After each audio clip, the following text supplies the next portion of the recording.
And here we go.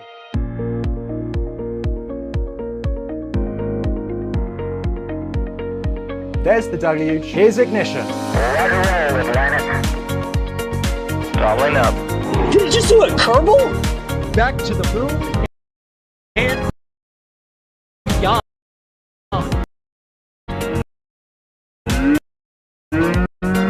Put that in the big bag, Gino. Back at home, we all have a lot of work to do, but from here, it sure looks like a perfect flow. Propulsion continues to be normal. We did have an observation. Equalizer. 343 unfolds to go. It's orange. Water towers can fly!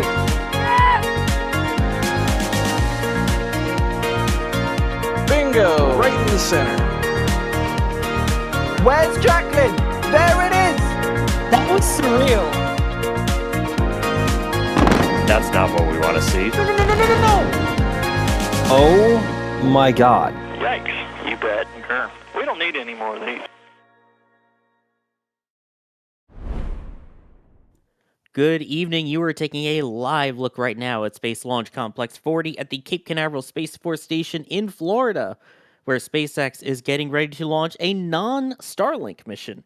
This is a new satellite for Sirius XM satellite radio SXM-11. I am Sawyer Rosenstein. I will be your host for this evening's launch attempt. But of course, as is always the case, I am not alone. Joining me tonight is the Cape Field team, including Max Evans. How's it going, Max? Good evening, everybody, and welcome. Yeah, it is a wonderful night to send Falcon 9 off into orbit. We have a near, if not full moon, out over the Atlantic Ocean right now. Falcon 9 is vertical on the pad, ready to send the satellite off to orbit. And then also out in the field tonight as well is D Wise. How's it going, D? It is going pretty well. It is a beautiful evening here on the Space Coast, and I'm looking forward to the launch.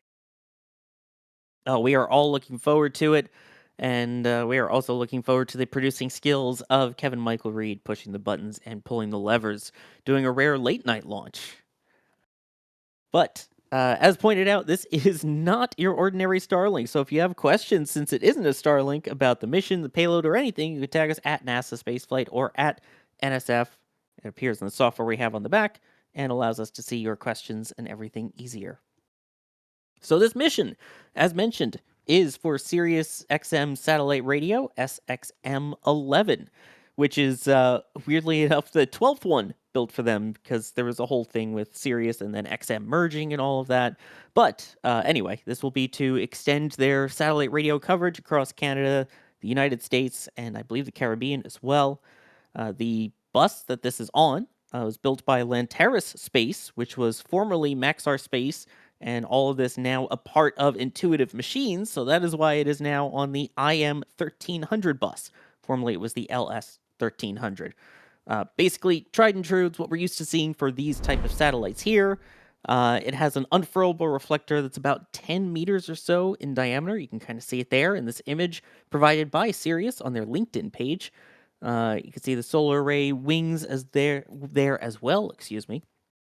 And this eventually will be in a geostationary orbit, but tonight's launch will take it into below the typical geostationary transfer orbit. So it's a geostationary transfer orbit, but not the geostationary transfer orbit. It's going to be going a little bit slower and a slightly different altitude than it would be for a traditional one, because this is a big satellite. It is a heavy satellite. It is about, I believe it's 15,000 pounds, or about 7,000 kilos. So it's a heavy boy. And according to Sirius, about 65% of that mass is actually just fuel to then get it the rest of the way. So that is what we will see tonight. That deploys about 30 minutes or so after launch. And that is the launch portion of the mission. Of course, we talked about the satellite, but Max, we have to talk about the booster flying tonight. What do we got?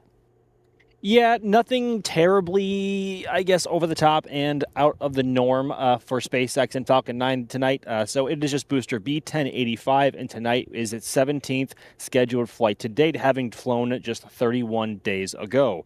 And speaking of its flight history, that includes the likes of Crew 9, RRT-1, Firefly Blue Ghost Mission 1, From 2, SXM-10, the predecessor to this one, MTG S1, Echostar, oh god. That's 25, Sawyer? XXV? Yeah, that's 25. 25. Okay. And then, sorry. And then also 9 previous Starlink missions as well. So, not an old booster by any means, but she is certainly not a young one anymore. Probably like right in the prime middle age group right there in the high teens there. But Falcon 9 is heading up to, as you said already, Sawyer, a geostationary transfer orbit. Well, nearly, I guess, that tonight. In other words, heading straight east. So whether you are north or south of the launch pad, you should have an equally great view, depending on how the weather is in your local area. And you can see a lot of the keep out zones there for both airspace and water out over the Atlantic Ocean there on your screen on the left there. But speaking of weather as well, actually, before I forget, there's 2 more assets that I almost forgot there. It's been a while, folks. But downrange, ready to recover this booster is the drone ship, a Shortfall of Gravitas. It is the one and only drone ship they have left here on the East Coast for Falcon 9 first stage recovery, which is still something I'm trying to get used to after seeing a Shortfall of Gravitas and just read the instructions working alongside each other for so many years now. But also about 100 kilometers farther downrange or thereabouts, ready to scoop the fairings out of the water, is the fairing recovery vessel Bob. So just by about almost every measure, this is about business as usual for SpaceX, but this is a rather heavy payload, nearly about on the mass limits of what Falcon 9 can carry while still being reusable. I think Falcon 9 has a mass limit of about 8,300 kilograms to geostationary transfer orbit or thereabouts before they have to, or before Falcon 9 cannot do it anymore. So right on the edge here for what Falcon 9 can do, but certainly it is going to be a beautiful one tonight because the weather, Sawyer, I'm out here on the beach south of the launch pad tonight. The weather is looking phenomenal. I'm seeing no clouds overhead, plenty of stars, but also a nice and bright full moon shining over the Atlantic Ocean right now with relatively calm seas. As you can see on your screen, the forecast from the 45th Weather Squadron is forecasting only a 20% chance of favorable weather at the window opening, but the launch window is about 4 hours long. And should they need the end of the window, which we are really hoping they don't, the weather forecast actually improves to 90% favorable. So yeah, but it's about as good as you can get here in terms of it visually here on the Space Coast. It is an awfully muggy one here as well, but typical for late June in the prime summertime here, right in Central Florida. Yeah, and I know you meant it was 20% non-favorable, so 80% favorable. Yes, yes. Forgive me. Yes, we knew what you meant. There's some people that just listen in instead of watch, so I just want to make sure we're clarifying. Yeah, no, that's, yes, it's looking pretty good tonight. Again, yeah, you could see the heat, the humidity, and I know as D-Wise was getting set up over there, you could just hear the the bugs out there because we're getting towards that time of the year again. Oh man, but hopefully that also means we're getting toward, yeah, D, how it's been pretty bad out there.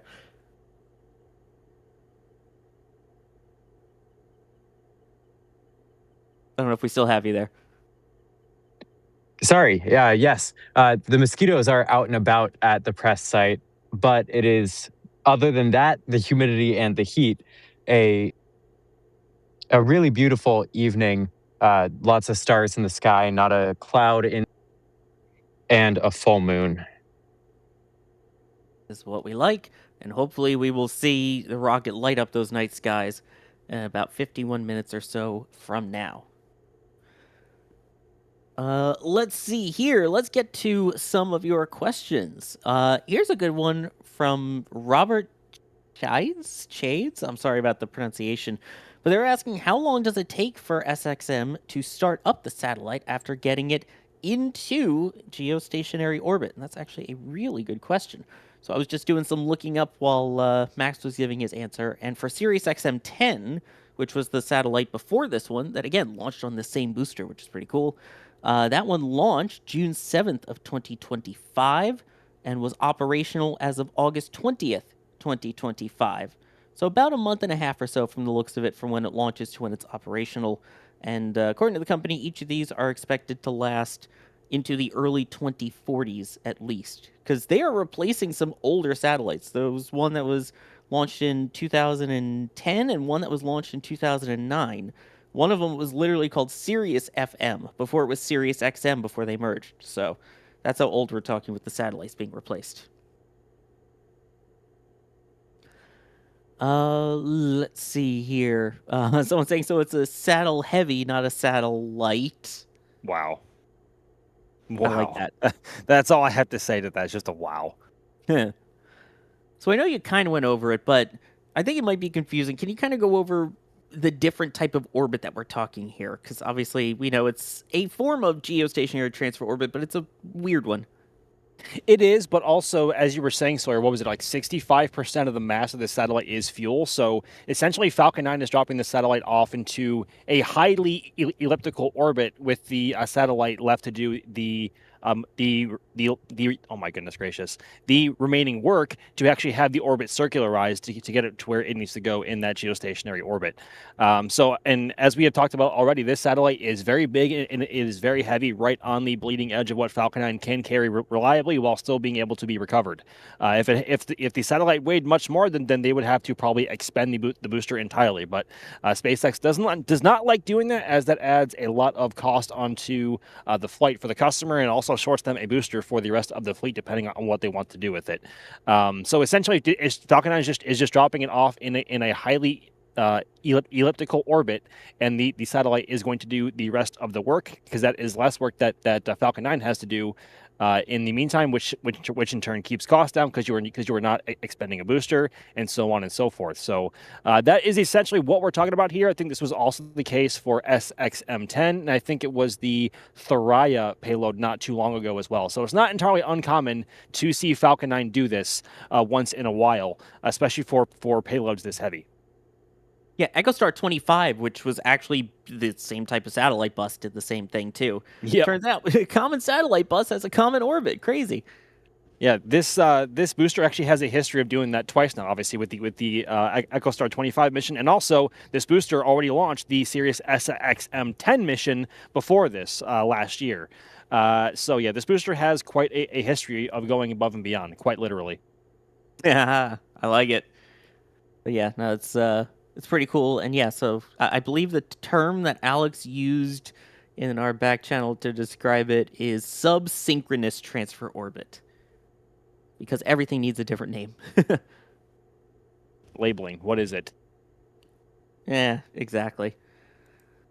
Let's see here. Trying to see again, if you have questions, tag us at NASA Spaceflight, at NSF. Let us know what you have any. And I see one question. I know I've got the help of Alex in the back channel, giving a little bit of a research here while we keep going. Here's one that wasn't tagged, but I saw it. That's a really good question. And Max, they're wondering what happens to the old satellites in orbit.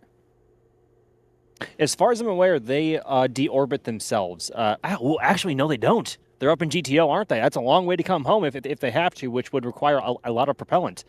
So essentially, I think they then boost themselves up into a graveyard orbit to where they would cause no harm to any other satellites that would be in their near proximity. So yeah, they are way too far out to reasonably bring home on their own.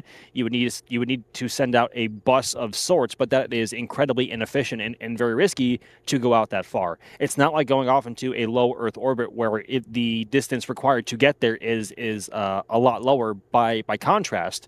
I mean, we're talking tens of thousands of kilometers in altitude, right? So it's a long ways compared to about 200 kilometers or 300 or 400 kilometers, right? So it is, I think, ascended up into a graveyard orbit, although I don't think I'm not aware of the specifics in terms of altitude and if they do end up changing their inclination or what. That might be another question for Alex to do some research on.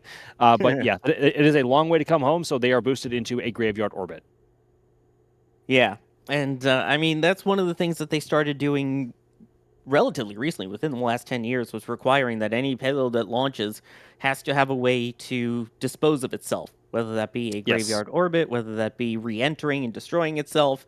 Because, yeah, turns out there's a lot of space junk, and we were kind of just leaving it there. And just now space is at a premium, which ironic that we're running out of space in space, or at least in low and medium and geostationary orbits.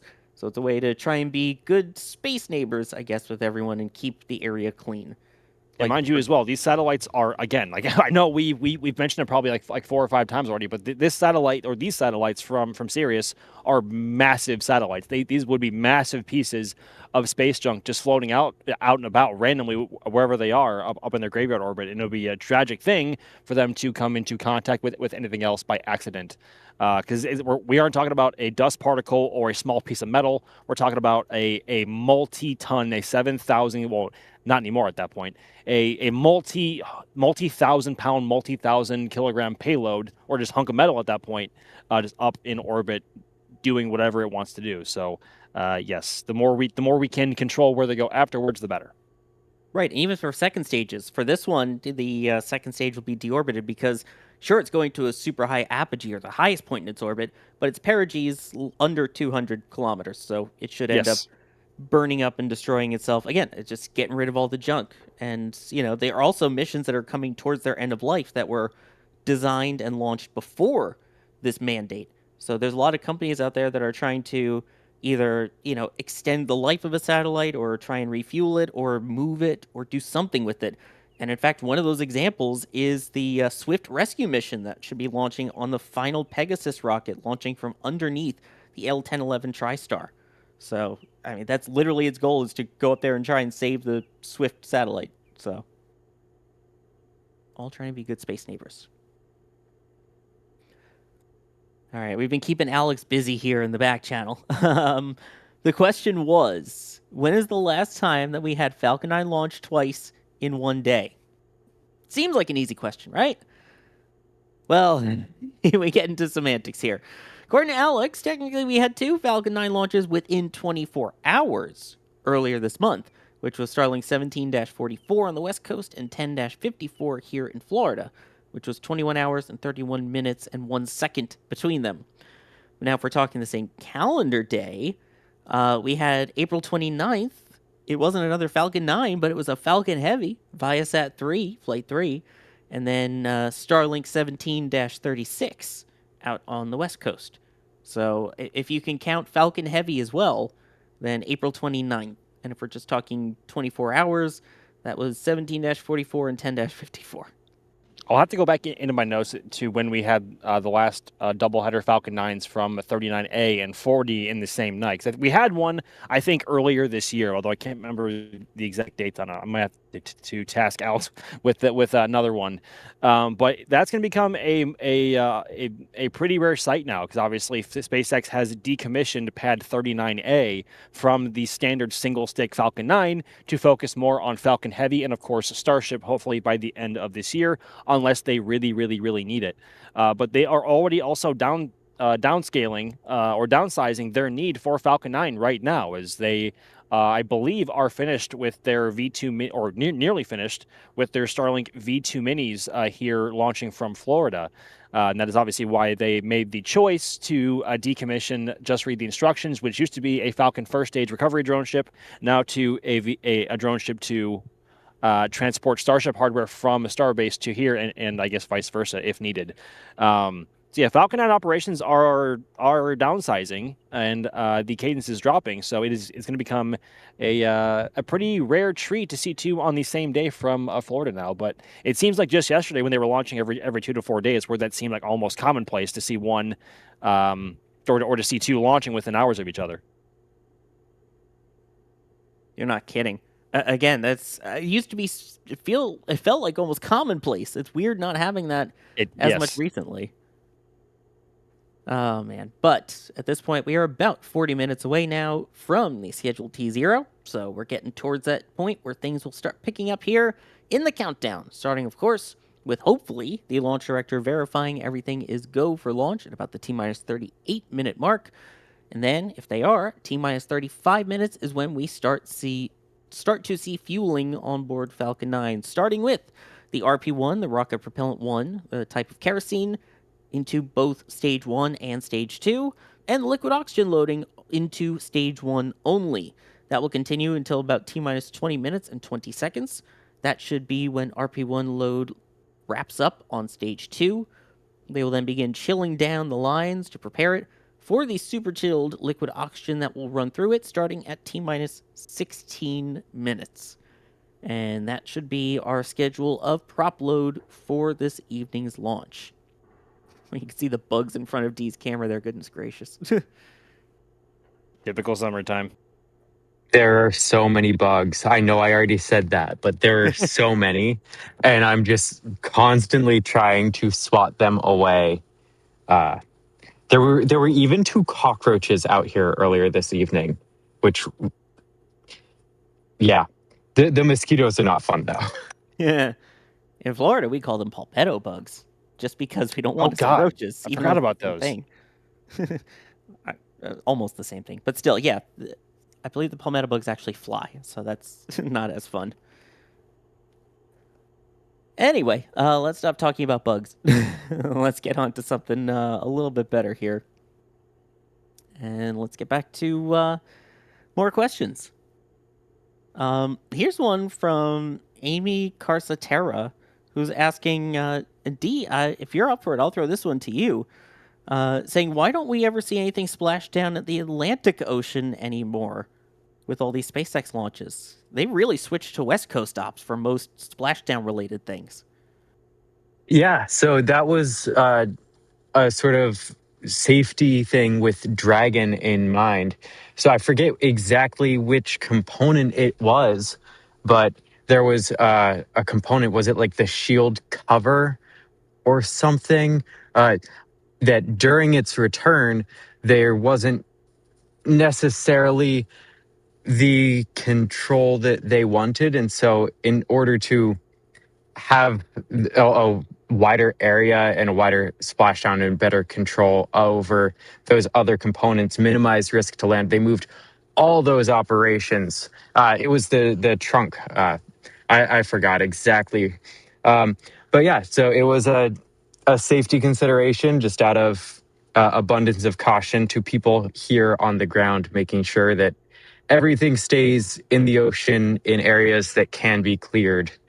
I mean, it's always cool seeing a splashdown. I'm going to miss being able to see the streak of plasma across the Florida sky, but hopefully, while not with Dragon, we will see those returns with second stages coming up here and in due course with Starship. Oh, hopefully. But yeah, it's crazy that the reason they don't splash down the Atlantic anymore is because of something that basically happened near Australia. You gotta love it. Gotta love orbital mechanics. If I'm not mistaken, I think there was also a piece of trunk that landed somewhere in Florida. Maybe I completely misread that and that was not true. But I want to say there was some news about a piece of Dragon trunk landing somewhere in Florida. Yeah, I know for sure there was the photo of a big chunk that landed in Australia, and that's when SpaceX was like, that's not supposed to be there. So, Yeah, no, it's strange to see a piece of hardware that, I mean, Dragon isn't a small spacecraft, but it's also not huge, right? And so it's weird to see a piece of hardware like the trunk not burn up completely in the atmosphere despite traveling at orbital velocity. So it's weird to think that even bits of hardware that are not meant to survive reentry don't burn up all the way sometimes.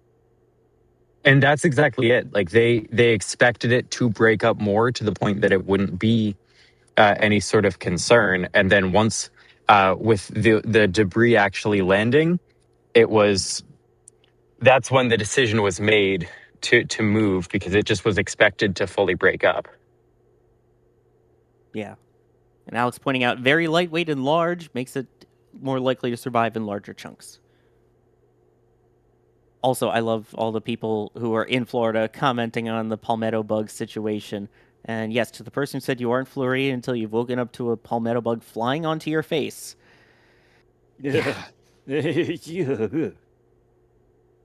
Yeah, it's not fun. I mean, the other day I found one where it was crawling right out of my sink area. I'm like, well, I got that plugged up very quickly, so no more bug there. They're just some of the nastiest things, I swear. You'd think Jake the cat, my cat, for those who don't know, would want to go and catch them. He just looks at it. Like, dude, that's part of your job here. If you don't pay rent, you don't cook, you don't do anything besides be cute, you at least try and play with the bugs, but no. Anyway, speaking of things that re-enter, well, first off, let me point out we are under T-minus 35 minutes, so hopefully soon we will see signs of that prop load underway, which would be frost forming on the outside of the booster. Most likely to be visible there towards the base, right by that tree line. Usually takes about 3 or 4 minutes till we start to see it form from when they begin the prop load. So if you do see it, we need you to just shout frost in chat. But what I was wondering, because we were talking about reentry, and Max, Linux user, was asking thoughts on the Starfall demo, because we just had that recently. I mean, it's tough to say because SpaceX hasn't released any formal comment on the results of how that went, right? I mean, we saw photos of them being lifted up. I think they were, oh gosh, where was that? I'm feeling so bad at this, yo. I had just gotten back from a lot of travel. Did that splash down here or closer to LA? Pacific. I believe that was at the port of LA. It was the port of LA. Okay, so I mean, I think somebody posted photos of them being lifted up in tarps, but them being in tarps and their size considered, it was really hard to see how well they held up, right? And again, SpaceX has not released any official word on the results from that test. So hard to say. I mean, we don't have any data ourselves. We couldn't track it in space. We didn't see them re-enter or splash down. So unfortunately, I don't know. I don't really have an opinion until either SpaceX releases data or footage or something or some word about it. But the launch was at least pretty. Oh, it definitely was. And we were trying to figure out what was on board, what's the deal with it. So yeah, from what we can tell online from Starbase Brewing. You may remember they were the ones that had their beer brewed aboard the International Space Station way back when. Yeah, that was Microbrew 2 on the Starfall demo mission. So it included the Brewery Archive Space Exposure Demonstrator, which held different strains of brewing yeast, distiller's yeast, and wine yeast from around the world. So, as well as some Texas plants, and they're going to analyze them to see how they adapted to the spaceflight environment, and apparently might end up in some products, as said. So, a very interesting use case for a quick in-space reusable deployable thing to say, yeah, we're going to use it to launch stuff to make brewskis. Admittedly, still pretty As cool, you do. though. Yeah. I don't know. Would you drink space beer? I'm not a big beer person anyway, so probably not, to be honest. But I mean, I'd try it, but I'm not really a big beer guy anyway, so I wouldn't keep drinking it probably. Yeah, I'm interested to see if chat would drink space beer for those who do drink. Also, yes, I see people shouting in chat, Frost. We do have Frost on Falcon 9. Yeah. There it is. Thank you, Kevin, for the zoom. So propellant load is underway, which means because of the way they load up Falcon 9, it is committed to the T0 of 10:25 p.m. Eastern Time, about 32-ish minutes from now. So because of the way they load the propellants and how super chilled they are and the quick load that they do, it's called load and go. So they load it up. Because it's super chilled, it would kind of start boiling away super quickly, and they would have to keep topping it off, which they don't really do. So it's basically loaded up, finish loading propellants 90 seconds before launch, and then either you go 90 seconds later or you don't. So that's why they're committed to said launch time. Let's see. Here's some fun facts about tonight's launch. The 687th overall for SpaceX, the 78th of the year. We're approaching 100. 14th of the month. For those who are fans of EJ, 154. 154. Yep. 154th orbital launch of the year. The 657th orbital flight for Falcon 9. 334th launch from Slick 40 for SpaceX. And if all goes well, it should be the 160th landing on a shortfall of Gravitas out of 161 attempts. No fancy like 500s or 600s this time, but still cool.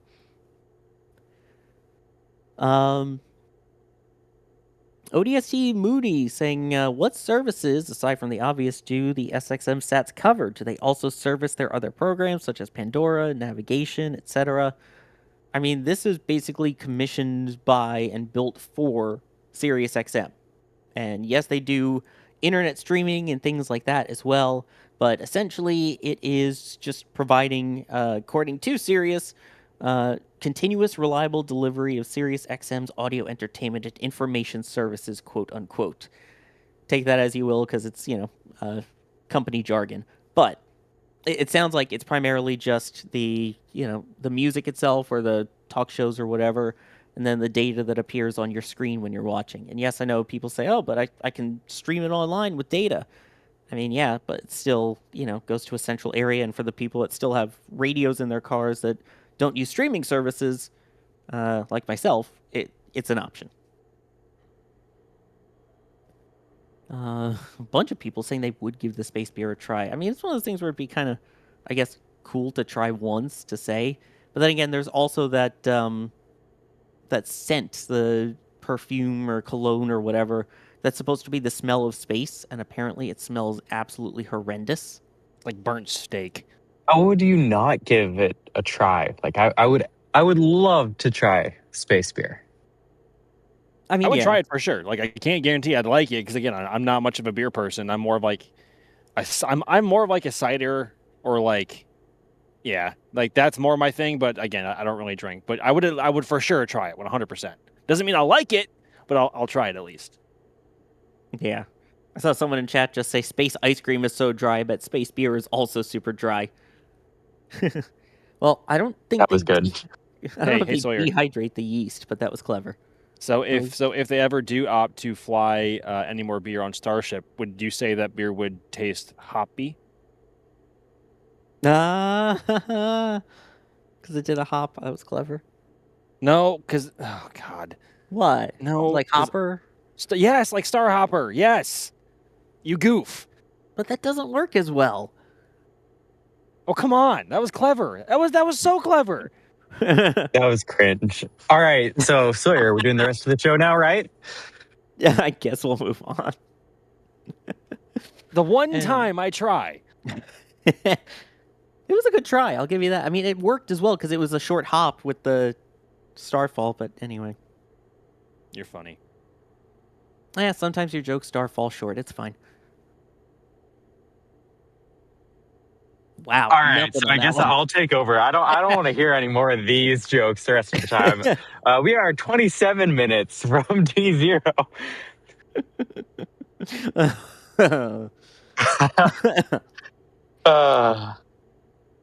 Oh man, yep. There's the frost continuing.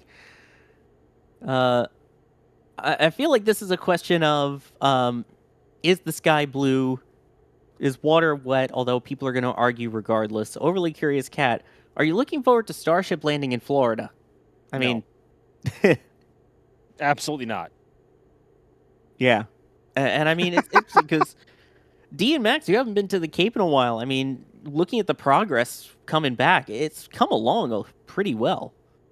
I mean, 37's going up rapidly, more so than I thought it would. And we have had a great look at that courtesy of our very own Julia Bergeron going out and taking a look over from Cars Park. I think she goes every week, but they're already almost on their fourth module on the first tower, which is pretty quick. But 39A is also coming along really fast. So, yeah, I would like to say, I want to say we'll see a launch from there probably like October, November, sometime around there. Optimistically, but yeah, once we see actual Starship vehicles here, I think then it's going to hit way different. Because we've seen the tower and the launch mount and some other hardware and other buildings in other buildings going up at Hangar X for years now, right? But never actually a full vehicle or vehicles here in Florida, whether it be booster or ship. So I think that's when it's really going to hit that, like, oh my God, Starship's almost here. Like it's actually happening. Yeah, I mean, there's You'll Thank Me Later in port. Delivered some transport stands, so hopefully next trip it takes will be to bring vehicles over here. As you pointed out, the stacking got, I believe it's the third segment already stacked now over at 37A, as they're calling it, for that pad over there. Kevin had 39A's Starship Tower over there on the screen. Now, D, we were talking about this a bit during the Flame Trench, but the question was, when do you think we would see hardware, launch vehicles arrive at the Cape, and when do you think we see the first Starship Cape launch? I'm interested in your opinion on that. Oh my. I have to be perfectly honest. I haven't kept perfectly in tune with it to have the most educated guess. Honestly, we all have about the same amount of information right now at SpaceX. Yeah. Yeah. Maybe end of next month for vehicles getting here. Really? Is that way Dang. too soon? That's way too soon. That seems very soon, but I like the Yeah. optimism. Yeah. I also did just realize it is like the very end of June right now. So maybe mid August. I'll be optimistic. In terms of launch, ooh. Let me think that through. Yeah, that's the tricky one. So I think it is maybe, and this might also be optimistic. I maybe the October timeframe. Who knows? I like your optimism. I mean, let's Yeah. let's go ahead and break down the hardware of what they could potentially do for vehicles coming here, right? So, I think it's safe to assume that we'll see a brand new ship come to Florida. I think that's pretty safe to assume. Obviously, ship reuse and ship catches, they're not really close to that right now. Maybe 3 to 4 missions away for a ship recovery once it reaches orbit and can demonstrate that it lands accurately from orbit.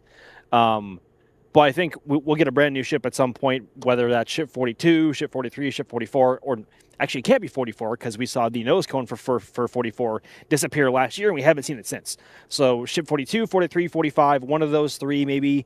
But my guess, and I think we talked about this on the Flame Trench last week as well, or this past Flame Trench, is that they will likely bring a flight-proven and caught booster to Florida because boosters take a lot longer to stack and to build. They also require a lot more hardware in terms of engines, grid fins, and a whole bunch of small stuff to make them work, right? So it would be a big disruption in their workflow for them to fly and catch one at Starbase, reusing the Starbase, and then build a brand new one for here, as opposed to flying it in Starbase, catching it in Starbase, and then having it checked out and then shipped here to fly from here and maybe caught here. Who knows? But brand new ship, like I'm fairly certain, brand new ship, and then maybe a flight proven booster. I don't know.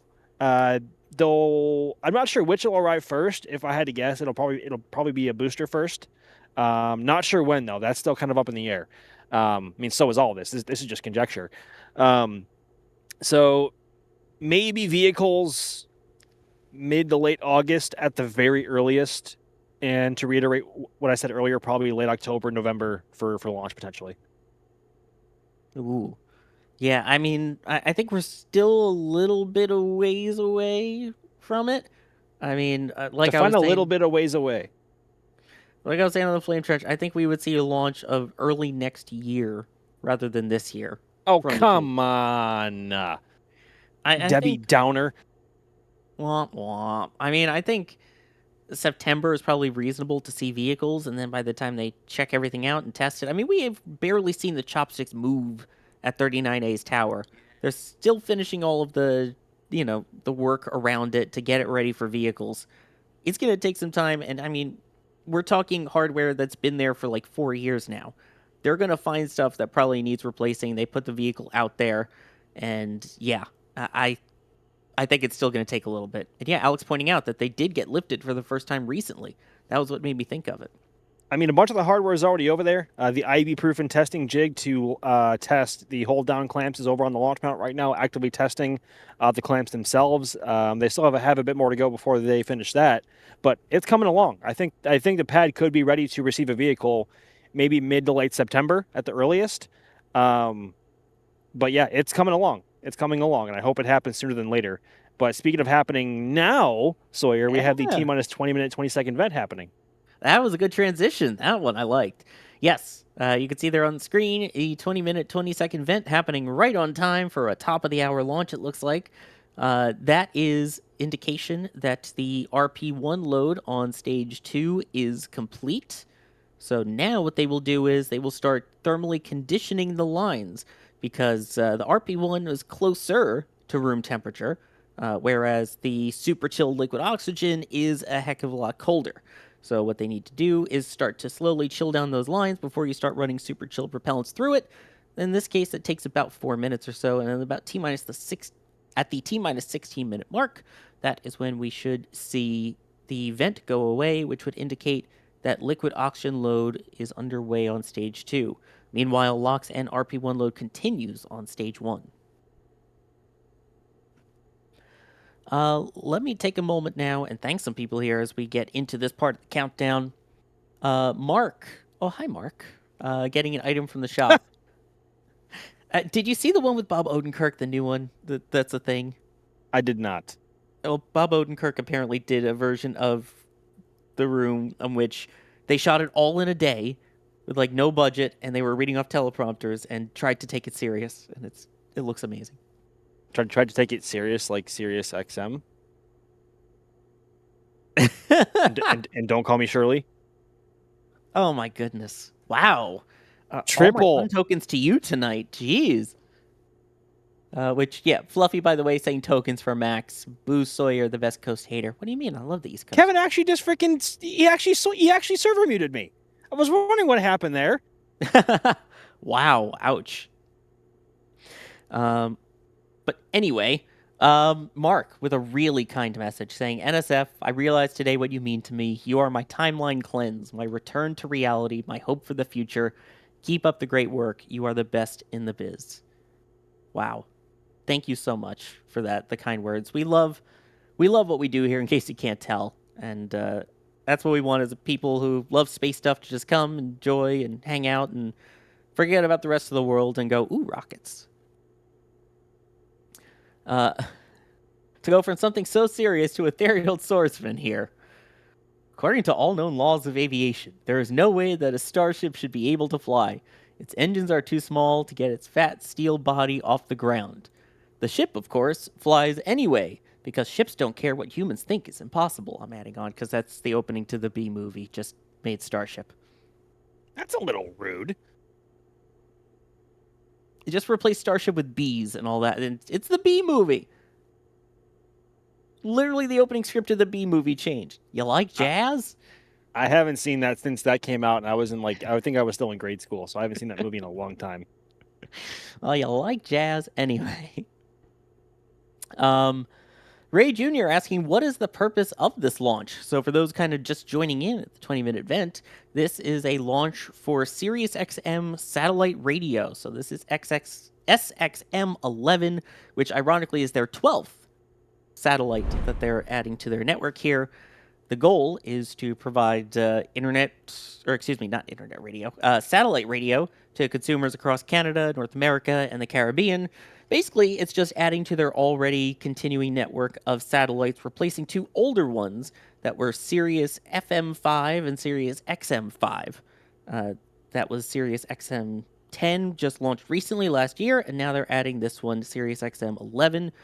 This will be going into a sub-geostationary orbit, so just a little bit below where the normal geostationary orbit would go.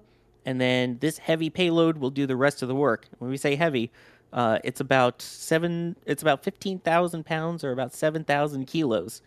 And about 60% of that is all just propellants.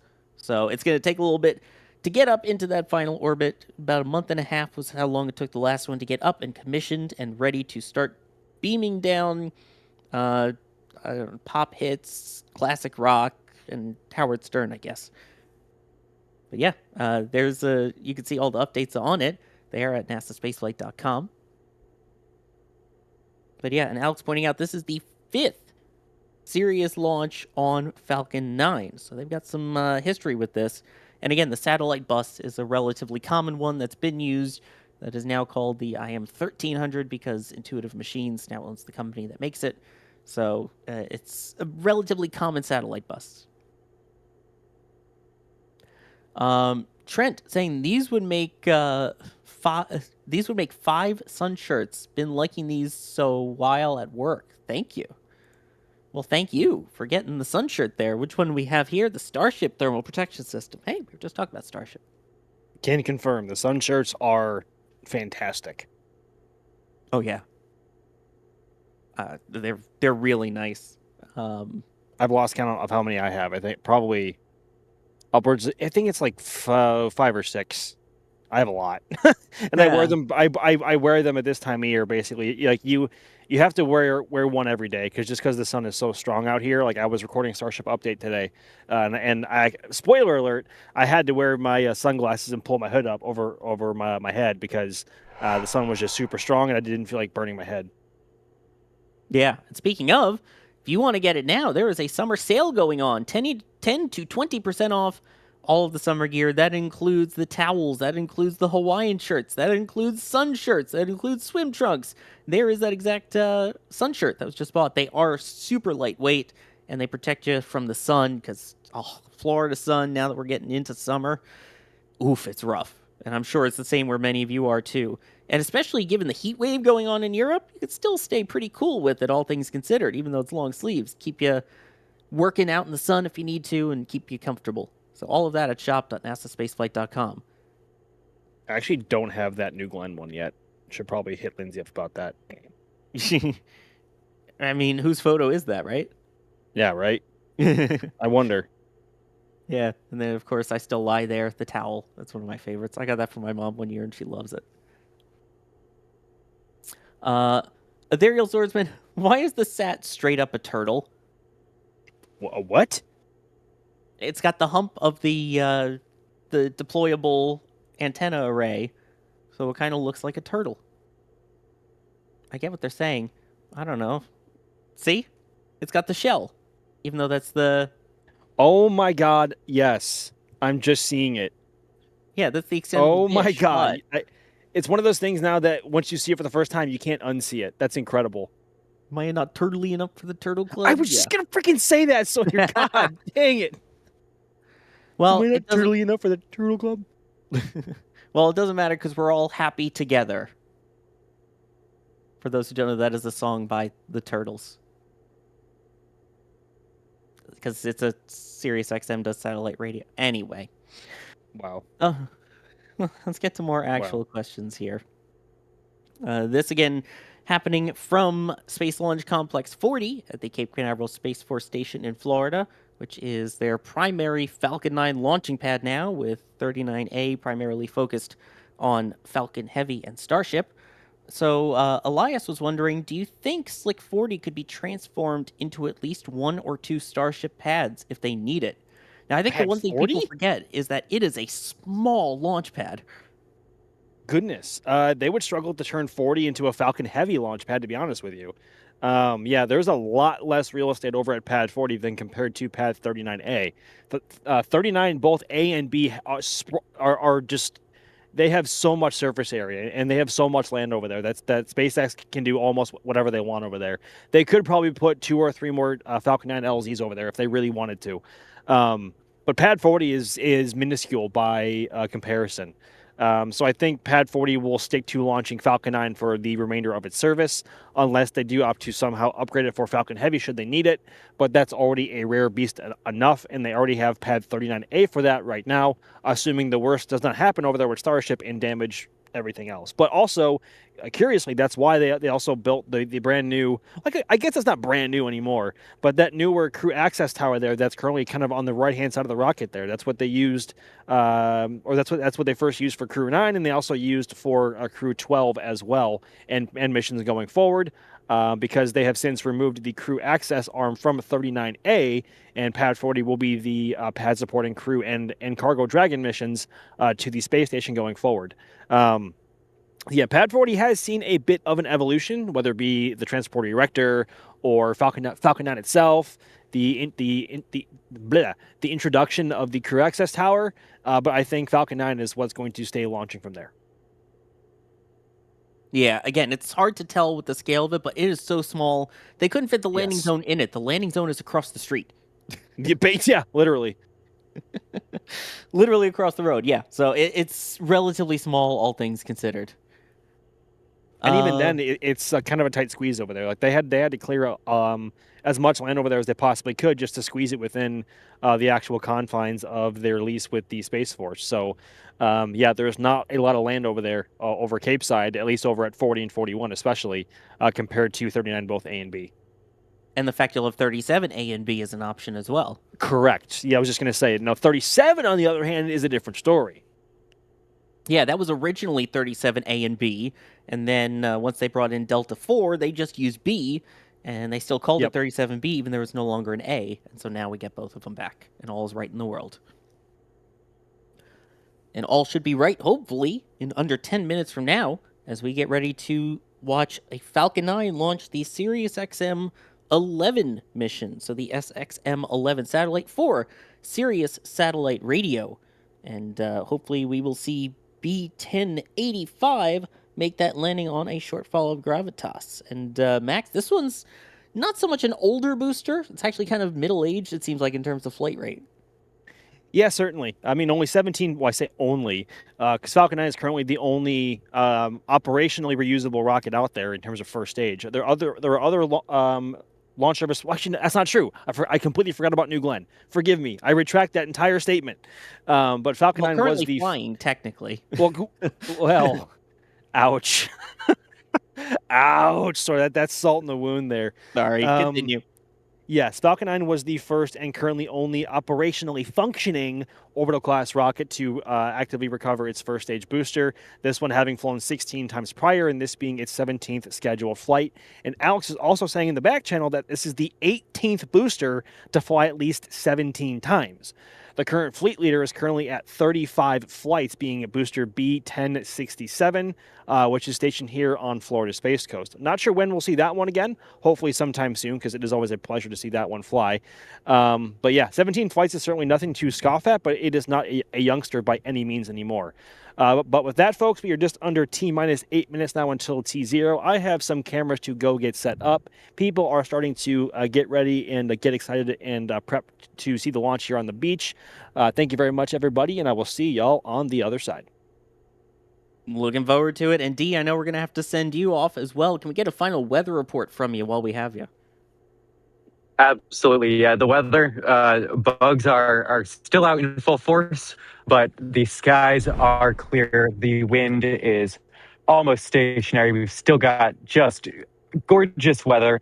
It's still that the wonderful 10 to 20% probability violation, and I can't see anything here on the ground that would be any reason for that. So it is a beautiful evening for launch. And with that said, I will see y'all on the other side. Thank you very much, D. Looking forward to it. At this point, the engines aboard Falcon 9 should begin to chill down at this point. So basically, as we talked about with the lines, as they switch over from the warmer temperature RP1 to the colder temperature liquid oxygen, kind of got a similar thing here, where you thermally condition the lines for the super chill propellants that are about to run through them. And you do the same with the engines. So get them ready for the thermal load that they're about to experience with the super chill propellants, and then the heat and exhaust that are about to disperse from underneath the rocket. So that should be underway now, and we should be about 6 minutes away from launch. In terms of other major events that we'll be keeping an eye out for, as we look at the beautifully clear skies here, we should see at about 4.5 minutes when they start retracting the strongback. That's the transporter erector, the metallic thing that rolls the rocket out to the pad from the horizontal integration facility and raises it vertical. Then that also provides all the propellant lines, conditioning lines, data lines, all to it. That retracts about 1.8 degrees, and then that will throw back farther once it does actually lift off. Then we'll hopefully see propellants wrap up with Falcon 9 entering startup about 1 minute before launch, and hopefully we get that go for launch about 45 seconds ahead of liftoff. So that's where we're at in the countdown right now. Let me take a moment, thanks to people here, and then we'll get into the heart of the count. Ray Jr., I have a Sirius XM account. No more disconnects. Hopefully. Just don't go in a tunnel. And SCJDG saying, okay, you started it. What 80s movie is linked to the song Happy Together? I mean, there's a lot of movies it's in. I remember it from Shrek, but that's just my millennial side. Anyway, 5 minutes ago now until launch. This is the 5th Sirius XM satellite that Falcon 9 is launching for the company. And the most recent one, Sirius XM 10, launched on this exact same booster almost exactly a year ago. In fact, that one launched in June 7th of 2025. You can see there we have a booster that, as we pointed out, is reused, B1085-17, so about to hit its 18th flight coming up. And then you can see those fairing halves definitely look flight proven. So those are jettisoned away, and then those are recovered in the ocean after they splash down. And it is Bob that will be downrange to scoop them up for today's launch. And a reminder, this is an easterly launch because this is going into a near geostationary transfer orbit. It's a little bit lower than the traditional GTO that we're used to seeing, but it is also a 7,000 kilo or 15,000 pound spacecraft on top. So that's the only way they could do it while keeping Falcon 9 reusable. And as a result, you can see there the keep out range to the east, which is where the drone ship, a Shortfall of Gravitas, is located and ready and waiting for the booster to hopefully land on it about 8.5 minutes after launch. You can see now those clamps have opened underneath the fairing halves, and the strongback is leaning back. And there it is, the whopping 1.8 degrees. This is different from the one if you watch this morning's launch, which our Membies got a chance to see a unique live stream of it. That one goes back about 18 degrees and just stays there. The shorter strongback in this case, the shorter recline, is a way that they need less cables and data lines sticking out, which means if they happen to get charred or damaged, it's a lot less that they have to replace before a next launch, especially given their increased launch cadence. 3 minutes to go now until launch. At this point, you'll see there the pressurization equaling out as propellant tanks continue to finish filling up and getting ready for the prop load to complete. Once it does, about 30 seconds after, we will see something that is called a ground gas vent closeout. So basically they purge all of the lines around the vehicle and around the pad and anything in the area that could still have remnant propellants or anything like that, or oxidizers in it, stuff that you don't want around when there's a giant flamey rocket going by. 2 minutes, 20 seconds to go. Again, as pointed out, this is going east, so not northeast like if you're used to seeing for the more recent Starlink launches. This is straight due east. So the best chance to see this one is almost anywhere in the state of Florida and potentially along the coast of Georgia and maybe South Carolina, but that might be pushing it a bit. There we go. As you can see, stage 2 LOX load should be complete, and we should be about 20 seconds away from that gas vent closeout. So at this point, we have a fully fueled Falcon 9 out on the launch pad. Minute for it to go. And again, if you see an increase in purge of gases and stuff, that's exactly what we want to see at the 90-second mark. And again, that vent coming back, by the way, is the indication that the prop load had completed. So that should be the closeout. There you go. You can see all the extra venting that happened. That is expected. 80 seconds to go. So again, at T-minus 1 minute, that is when Falcon 9 enters startup, when the onboard computers take control of the count. That is also when the tanks will pressurize to their final flight levels. So that should be coming up in about 5 seconds. And a reminder, the callouts from SpaceX are a little bit delayed from ours, which is a lower latency feed. But as soon as we hear it, we'll let you know that Falcon 9, we have confirmed, is in startup. Computers have taken over the count, and both Falcon stages are pressurizing for launch. We're just waiting for our launch director to give the final go for tonight's mission. Launch director, go for launch. Great. There we go. We are go for launch. About 30 seconds to go until liftoff. Now, it may take a little bit for the sound to hit our microphones, which are a couple miles away over at the Launch Complex 39 press site. So stick with it. You will get the rumble, and we will stop talking so that you can hear said rumble. 15 seconds to go. So next up will be the water deluge system, the Rainbirds activating at the base of Falcon 9. And then the flash of T-Tab, which is what is used to ignite those 9 Merlin 1D engines. And then hopefully we see it launch. Booster ignition. And liftoff of Sirius XM SXM-11. More internet radio, more satellite radio coming to your way.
That hot, humid Florida air is great for something, and that is carrying the sound of that launch. Absolutely spectacular tonight.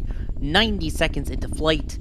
Everything continuing well, it looks like. Falcon 9 already passing through max Q. That's the maximum aerodynamic forces that push against the vehicle on its climb uphill. So next up will be 3 events in rapid succession, as we always like to call it here. I love having that side-on view, by the way, as it goes east. We have Max and D, both with tracking cameras there. So, of course, first will be MECO, or main engine cutoff, when those 9 Merlin 1D engines shut down. That will be followed by stage separation of that first and second stage, and followed shortly thereafter by ignition of the single Merlin vacuum engine on stage 2. So we should have MECO coming up in about 20 seconds or so. Of course, as it gets into the higher parts of the atmosphere where it's thinner, you'll get to see more of that plume expansion. And one thing you get to see at night now is that color change where it goes from the orange so distinctly to blue right before we reach MECO, which should be coming up any second. Oh, the synchronized MECO with the 2 cameras. You gotta love it. Next will be stage separation. And finally, we should see another dot appear in the sky. There it is. That is ignition of the Merlin vacuum engine on the second stage. Beautiful. And there it is from SpaceX's onboard cameras. So now, stage 2 continuing its way towards its near geostationary transfer orbit. And then we also have the first stage that will be making its return, set to land on a shortfall of Gravitas located downrange to the east. And now, because we have a near full moon, we get that extra jellyfish effect from the looks of it from a moon jelly, where it becomes a lot more pronounced. For those who don't know, that's because of that plume expansion we were talking about, the gases and everything. When it's hit by a light, typically either right before sunrise or right after sunset, you get these awesome views, including that of the payload fairing jettison. That's what that puff was there. Both those fairing halves falling away. Those will use thrusters and parachutes to splash down, and those will be scooped up by recovery ship Bob to be flown again. But yeah, sometimes you get lucky, and if the moon is bright enough and the angle is just right, where you get to see that sort of moon jelly for a bit as well. 4 minutes into flight, so far, everything looking good. The next thing that we'll be seeing coming up is the first stage entry burn. That happens a little after 6 minutes or so into flight. That is typically a single engine burn that then increases to 3 engines before going back down to a single engine, or a 1-3-1 burn. And for this mission, that should be about 25 to 30-ish seconds long. A little bit on the longer one here. So far, so good. And again, there's that view of stage 2 continuing that uphill climb. Absolutely beautiful. Just for reference, the previous Sirius XM satellite's initial deployment orbit was about 21,200 kilometers by 182 kilometers, 27 degrees inclined. So hopefully we see something similar if all goes well with this one. And then, of course, the satellite will do the rest of the work to get its way into actual geostationary transfer orbit, and stage 2 will be low enough that it can then do one final burn to dispose of itself after it delivers the satellite. But yes, after we have that first stage entry burn, we will have second engine cutoff, or SECO 1. That's when that Merlin vacuum engine shut down. That's about 8 minutes into flight, followed about 5 seconds after that by the start of the first stage landing burn, which again, if all goes well, we should see that touching down on the drone ship about 8.5 minutes after it took off from Space Launch Complex 40 in Florida. After that, there is one more burn that's about 50 seconds long before deployment, about 34.5 minutes right after liftoff. So as we discussed, coming up next will be the entry burn. So we are getting close to it. And again, we'll see that 1, then 3, then 1, typically for those type of burns. Meanwhile, stage 2, you can see there, 15,300 kilometers an hour, 160 kilometers in altitude. So far, so good. And there we go. There's our cameras capturing the entry burn. Falcon 9 fighting fire with fire, as we say, sort of using its own engine exhaust as a heat shield in a way. So a hot heat shield to protect itself. That's also, though, how we see a lot of the soot build up on these Falcon 9 boosters. So if you're wondering why they get sooty, this maneuver plays a large role in that. But that looks like we had a good shutdown of that entry burn. And now you can see those grid fins deployed as they get into the thicker parts of the atmosphere, and the plasma hitting through those waffle-shaped motorized things that will help steer it. As it gets into the thicker part of the atmosphere, those will help start maneuvering, steer it a little bit closer, in addition to the actual swivel of that engine, because for landing burn, it is just a single engine burn. So as mentioned, for this one, we should have SECO 1 happen before the landing burn starts. Again, SECO is second engine cutoff. That is the engine that you see on screen shutting down if all goes well. And now first stage, meanwhile, below 14 kilometers in altitude, already down to 2,000 kilometers an hour. And in about a minute, it should be slowed down to 0, hopefully safely atop the deck of the drone ship. So we are expecting that SECO, second engine cutoff, about 8 minutes and 4-ish seconds into flight. First stage now approaching under 1,000 kilometers an hour, under 6 kilometers in altitude. And we should be just a couple seconds away from SECO. So we should be seeing this large engine on your screen shut down any moment. And we also have confirmation there on the bottom left of landing burn. Shutdown. There's confirmation of the shutdown of the MVAC engine and landing burn startup on Falcon. See it punching through the clouds there, doing the steering with those grid fins, single engine firing. Landing leg deploy. And yeah, touchdown. The booster successfully landing on a shortfall of Gravitas, earning that Dash 18. You also heard their nominal orbital insertion, which means Falcon 9 put the payload exactly where it needs to be at this moment. So far, beautifully flawless launch there. That was wonderful. I believe, we should have the field team back. Max, how was that? Oh, that was spectacular. So from where we are on the beach, we can't see the pad, but of course, once Falcon 9 began first motion, the whole sky in that direction just lit up orange, and then we saw it climbing over some condominiums here on the beach, and then saw it fly down range, and had an excellent view. Hopefully, that was on stream of the exhaust tail growing longer and longer as Falcon ascended into thinner and thinner atmosphere. So Yeah, it's always so refreshing having a perspective like this where you're basically perpendicular to the pad, because otherwise, if it's flying to any flight path heading straight east from the press at KSC where D is, it's beautiful, but it more or less flies straight up and down from your perspective. So it's nice to have a perspective downrange and see it arc over itself and head off over towards the horizon. We also saw entry burn very well from here. I think hopefully Kevin had that feed up on the stream as well when that happened. He did. Yeah, you could not ask for any better visual conditions tonight. Exactly. And yes, we definitely had that on screen. We had your entry burn track there, so that was great.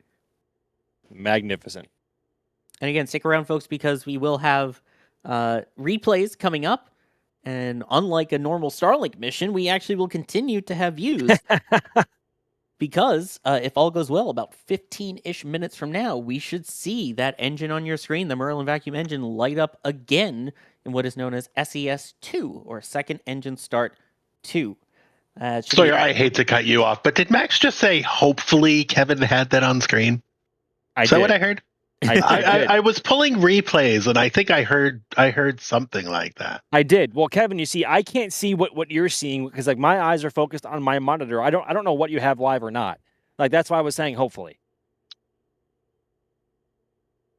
Okay. Wow. You could feel the betrayal. I know. Hey, Sawyer, Kevin had it on screen. Are my eyes deceiving me, or are we seeing the dark side of the Earth there behind the engine bell of Merlin? Well, I see a horizon back there. Yeah, well, hopefully we could see some city lights at some point, or once they regain views of it.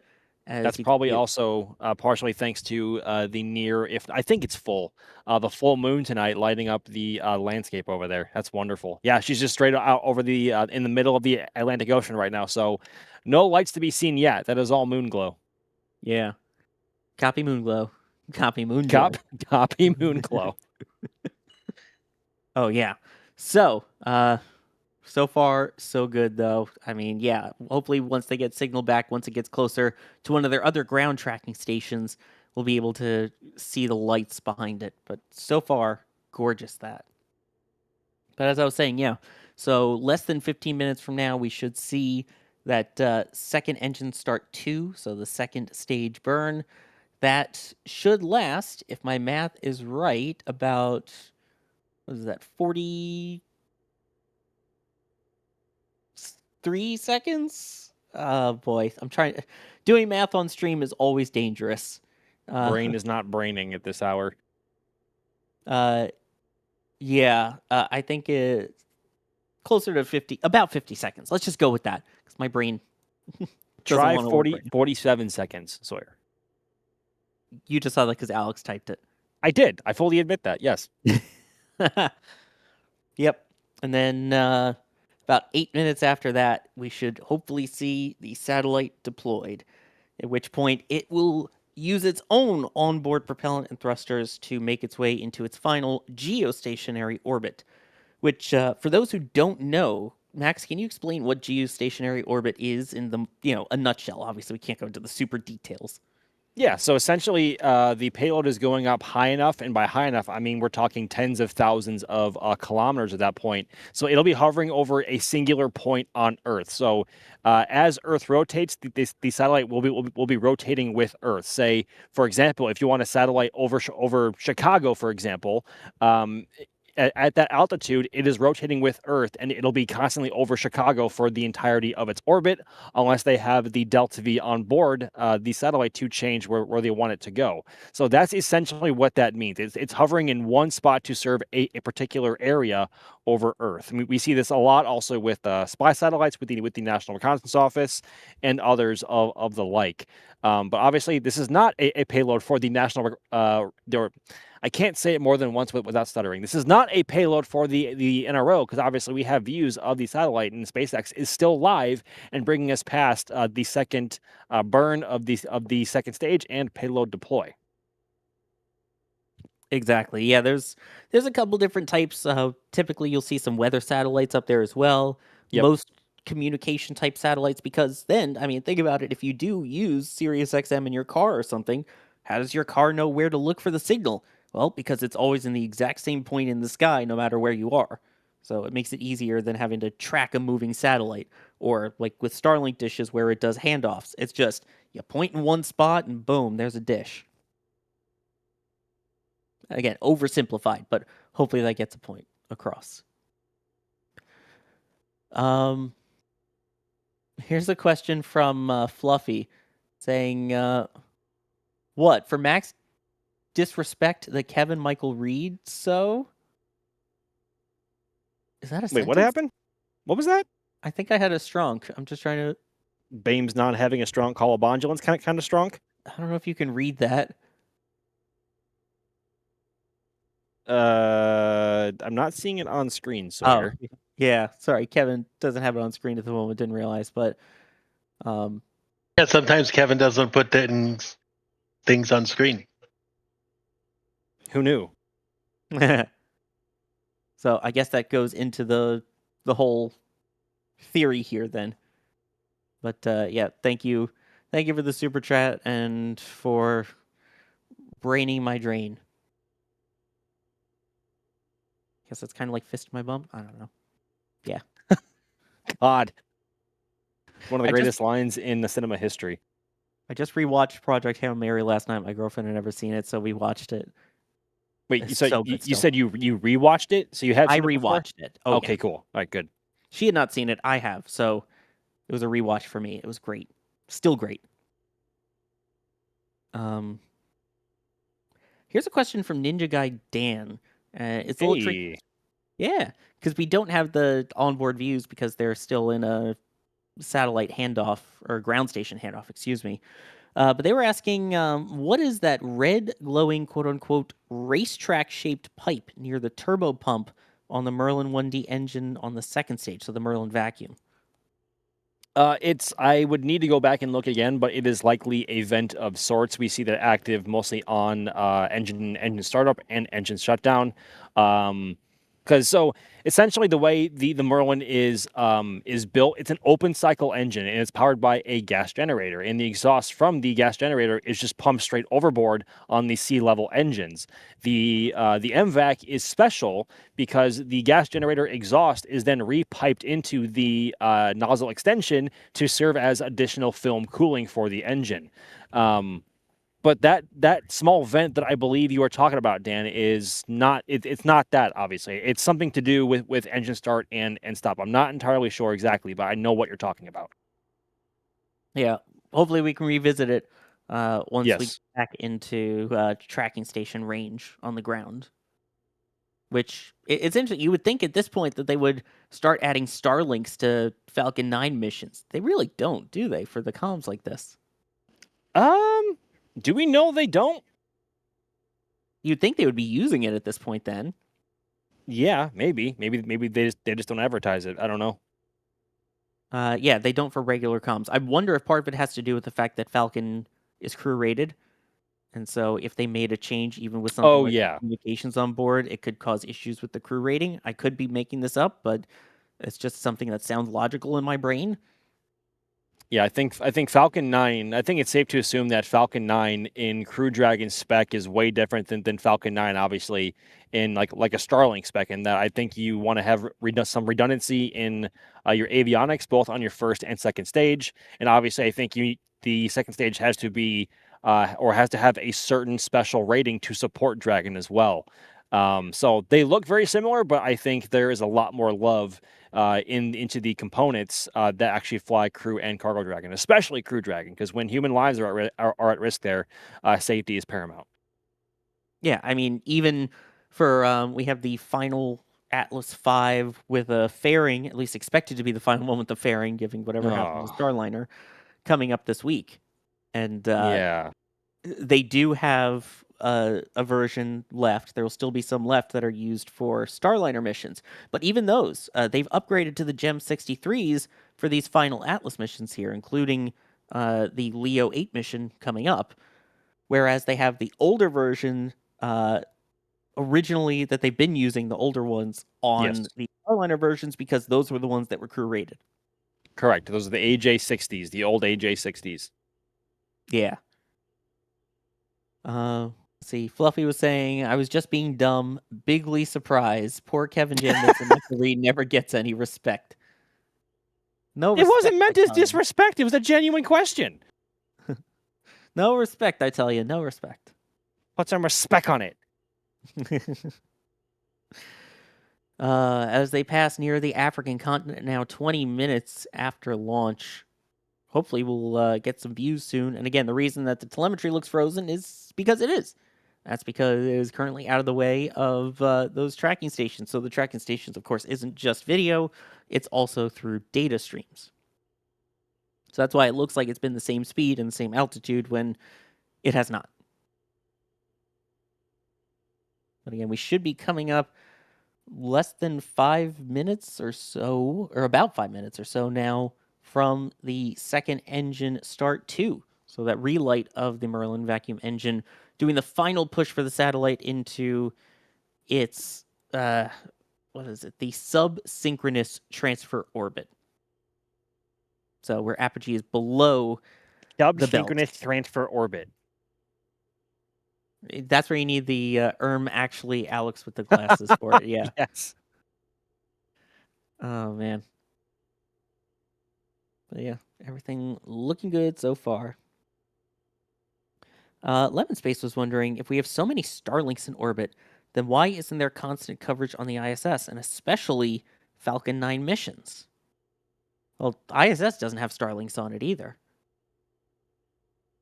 And I don't know how That's 100% a you question, sorry, because I think obviously the ISS runs on the TDRS. I can't remember exactly what TDRS stands for exactly. The acronym always fails me. System.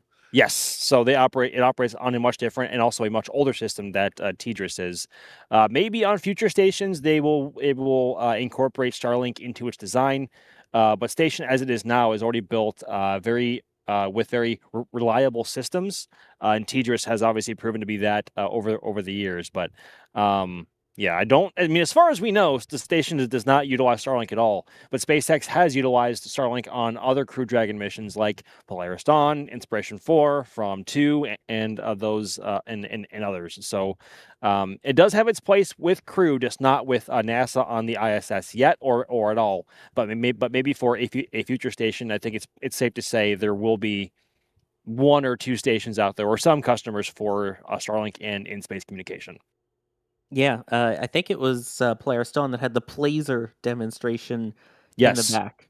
The plug-in laser, which was basically a way to communicate using Starlinks in orbit, which I had always thought, oh, well, maybe because the Starlink satellites are in a much lower orbit, I guess it's omnidirectional.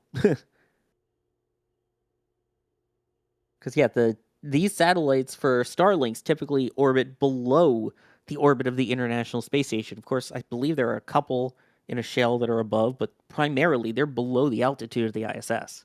Yeah, they're primarily between 250 and 300 kilometers, I think, if memory serves correctly, for Starlink. And that's a low Earth orbit. So yeah, that is a very low orbit, but that obviously helps a lot with ground communication, because the signals don't have to travel nearly as far. And also with the tens of thousands of satellites now in orbit, there are, is it over 10,000 yet? No, I think it's like 7,000 or 8,000. Goodness gracious, my numbers are so off right now. But yes, the low Earth orbit, that helps a lot in terms of their signal. Whether or not, I don't think the Starlinks have the bandwidth to serve that same purpose at a higher altitude. Maybe the Starlink version 3 satellites will, because they are much bigger and can only fly on Starship. But the Starlink version 1 and version 2 minis currently serve in much lower orbits. Yeah, and Alex saying there's well over 10,000 now. Yes, there is now. Okay, that's what I thought. And just for reference, I always second guess myself there. It's like, is it over 10,000 or is it like 7,000 or 8,000? I can never remember.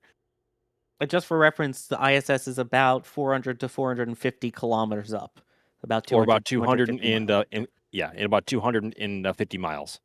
Yep. So yeah, we'll average it out to 250 miles or 400 kilometers. Yep. And that's considered low Earth orbit, and these are below that. And it's funny, you look at how high 400 miles is on. If you have like a globe, if you have one of those like classic classroom globes that spins, and you map out how high off of the globe you would be at 400 kilometers, it's not that far off the globe, right? It makes it look like you're barely even off the planet.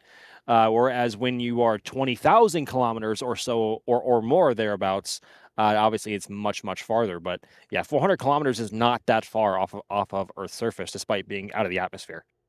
Yeah, if you have one of those globes, it's about the thickness of the white of your nail if you push it right up against the Earth. That's what I used to do for demonstrations when I was teaching. And there we go. You could see with that venting, we have obviously the video signal back, the data stream back, and that stream is expected as they are now getting ready to chill down the Merlin vacuum engine again. So that is engine chill. Yeah, I was just saying. So I think before Alex came, I think I was going to say think that was engine chill, but yes, if Alex says it, it's confirmed. Yes, we all trust in Alex. We trust. So getting ready for that ignition then of the Merlin vacuum engine for a 45 to 50-ish second burn. They say 47 seconds, but of course it's all approximate because they're using real-time data versus the times they provide us, which are all approximate. But in theory, that burn should be coming up in about, what is that, 30-ish seconds or less? Thereabouts, yeah. We're close. Again, I'm sorry, my math is terrible. Here we go. Yeah, there we go. And there's Beautiful. That looks like a good engine start. And now you can see that speed rapidly increasing on the bottom left. Altitude starting to climb on the right. And again, we're talking, if all goes well, final orbital insertion for this one with an apogee, or the highest point in its orbit at, where did I lose the button that had the numbers on it? There we go. At about 22,000-ish kilometers.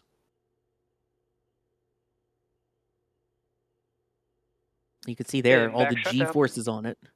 And now 0G, MVAC shutdown. Seems like everything looked good on that.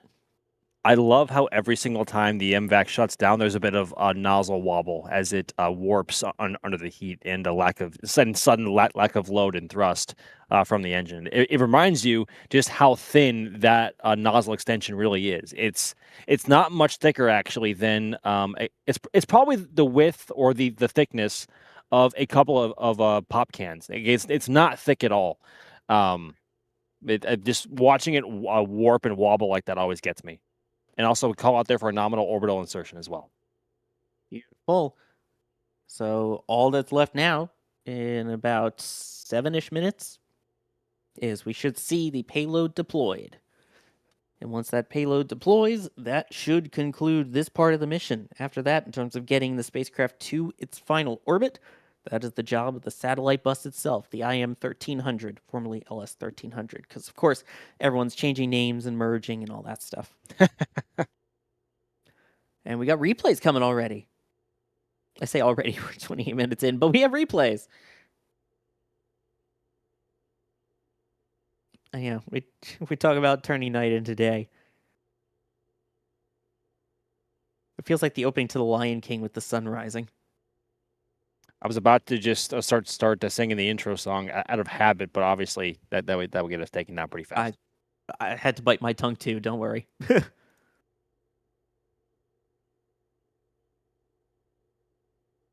Oh man! By the way, D, I know you've been busy out there. We haven't gotten a chance to talk to you about that launch. How was that one for you?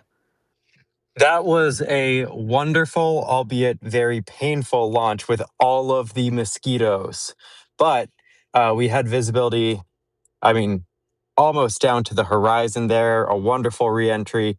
So it was a beautiful launch, but I was definitely fighting those mosquitoes getting into my eyes while tracking there.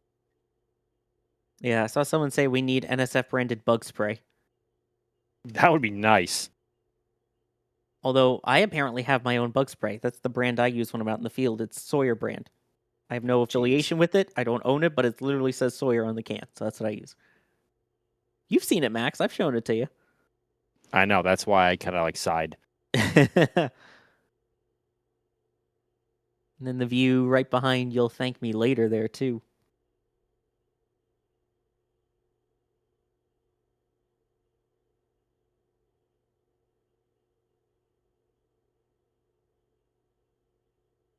Also getting another view on the right side of the screen there as well, looking up at the base of the satellite.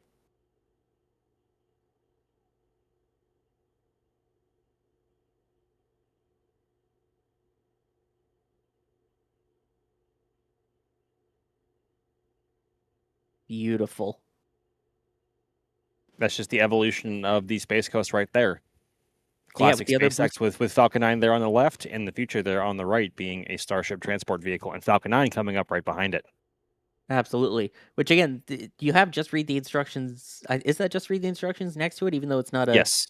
Yeah, even though it's not being used for Falcon 9 landings anymore. That will be used for Starship transport.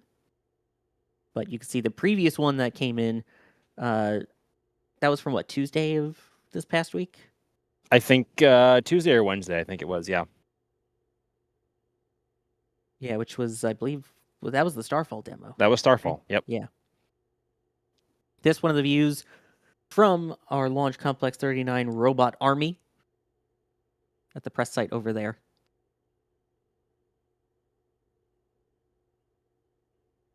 It's one of those where you don't want them to trim the trees because, National Wildlife Preserve, but at the same time, it would be nice if they trimmed some of the trees.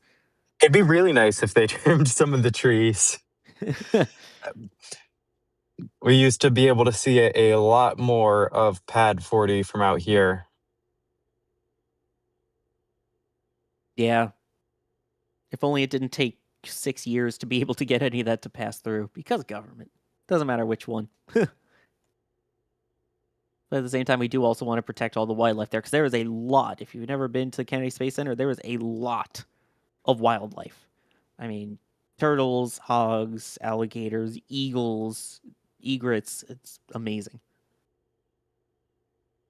And this little behind-the-scenes wide view, where you can see D about to get absolutely massacred by mosquitoes.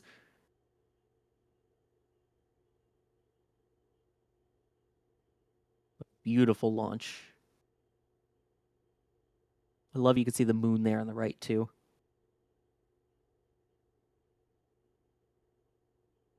And we're still coming up on that satellite deploy as we continue to watch these replays. In the meantime, the satellite deployment should be coming up in the next two-ish minutes or so. About 2 minutes and 10 seconds from now. Is it just me, or did this feel like a super slow liftoff? It seems like the Starlinks almost go faster, even though, this is a pretty hefty payload. Was that just me, or D or Max, did you notice that?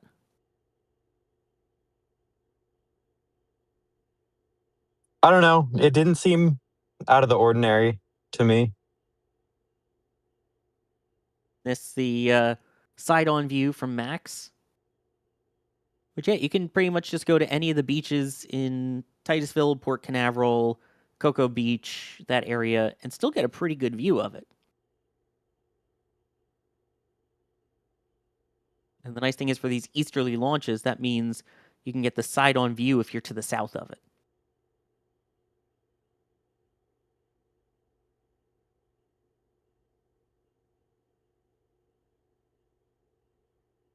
Love when the skies are that clear. And of course, don't forget, we have DY slow motion coming up at the end, so stick around for that.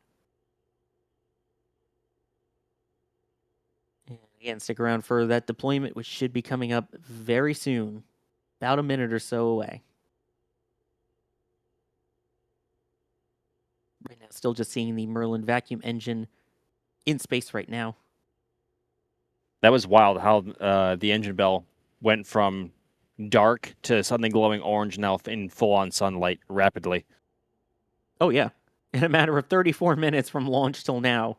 Yep. Or about, 31 and a half minutes from when it first ignited.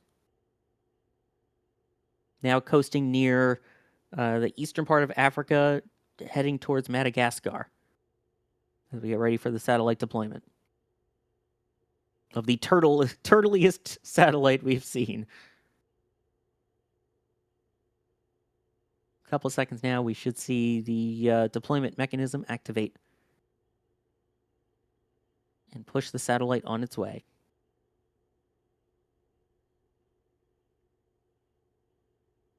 Standing by for that.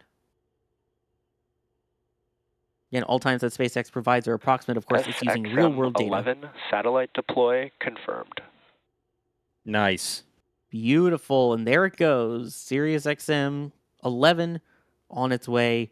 If it's the same as we saw with SXM-10 in about a month and a half or so, that should be operational, providing satellite radio to those on Earth, replacing Sirius XM-5 and Sirius FM-5 from 2010 and 2009, respectively. And off it goes. You can see that thruster there at the base as well. That's what's going to do the largest portion of the work here. Which we did have a super chat come in with a question saying, who decides where to park these? From Carol in West Virginia. Do we know, Max? Like in terms of their operational orbit or their graveyard orbit? Well, I guess where in the orbit it goes so it doesn't crash into any of the other geo satellites. Oh, I feel like I should know the answer to that, but embarrassingly, I'm not entirely familiar.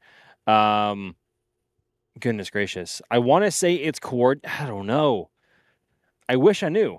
That is an Alex question. I should know that. I'm embarrassed to say I don't know for sure. But I want to say it's coordinated with it's not the FAA.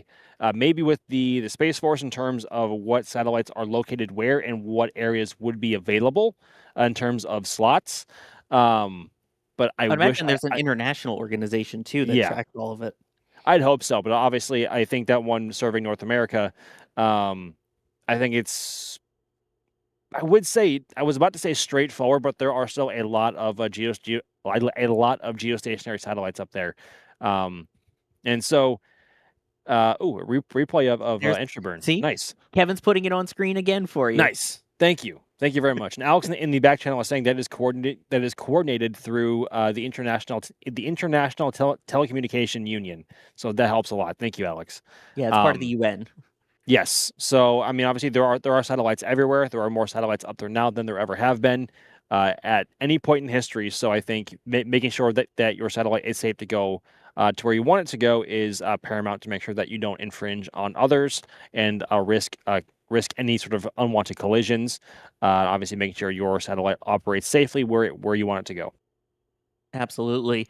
And with this safely in orbit, that will conclude our coverage tonight, except for D-Wise's slow motion, which will play us out, so stick around for that. Speaking of D, thank you for joining us and for going out there and providing views. Of course, it was an absolute pleasure. It was a beautiful evening and a beautiful launch, and I'll see you all next time. Max Evans, thank you as well for rolling out with the views and the commentary.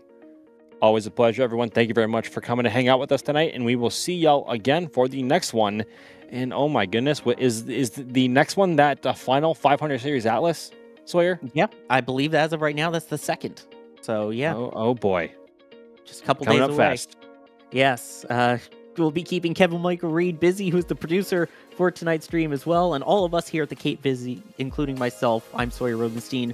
I've been your host for this evening's launch. Thank you so much for watching, everybody. Let's enjoy some slow motion, and we'll see you on the next one.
And here we go.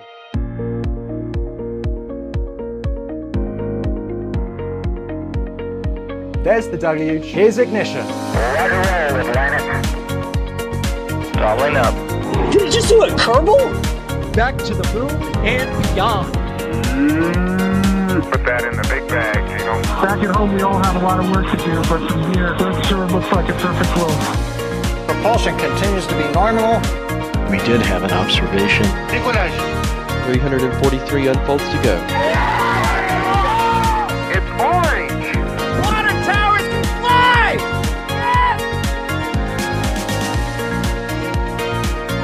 Bingo! Right in the center. Where's Jacqueline? There it is! That was surreal. That's not what we want to see. No! Oh my god. Yikes. You bet. We don't need any more of these.